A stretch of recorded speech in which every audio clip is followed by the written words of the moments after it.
तर राज्याचे मुख्यमंत्री, उपमुख्यमंत्री या सर्वांना आणि मंत्र्यांना शुभेच्छा आम्ही देतोय. लोकप्रतिनिधी म्हणून त्यांना शुभेच्छा देणं कर्तव्य आहे. आज अजितदादांची भेट झाली नव्हती. त्यांची 2 दिवस मी भेट घेऊन शुभेच्छा द्यायच्या होत्या आणि त्यांना मी भेटीसाठी वेळ मागितला. त्यांनी वेळ दिला आणि आज सकाळी 8 वाजता जाऊन त्यांना मी पुष्पगुच्छ देऊन त्यांना शुभेच्छा दिल्या. उपमुख्यमंत्री राज्याचे झाले म्हणून त्यांना शुभेच्छा देण्यासाठी गेलो होतो. भेटीनंतर असं म्हटलं जात होतं की काही मनोमिलन होईल, त्या अनुषंगाने काही चर्चा? अजिबात तशी काही चर्चा झाली नाही. गर्दी होती. मी त्यांना भेटलो.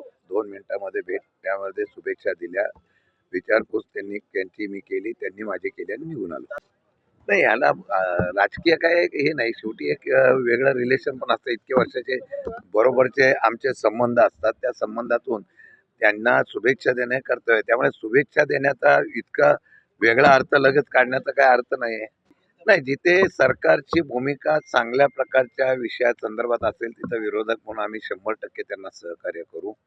परंतु जिथं सरकारची भूमिका चुकीची असेल, महाराष्ट्राच्या हिताची नसेल तिथं विरोधक म्हणून आम्ही आक्रमक राहू.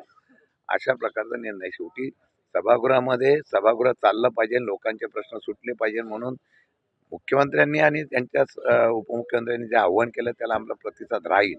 परंतु तो प्रतिसाद देत असताना त्यांनी सुद्धा तशाच प्रकारचं वातावरण निर्मिती करणं गरजेचं आहे. त्यांनी सुडाचं राजकारण करू नये अशी अपेक्षा आहे.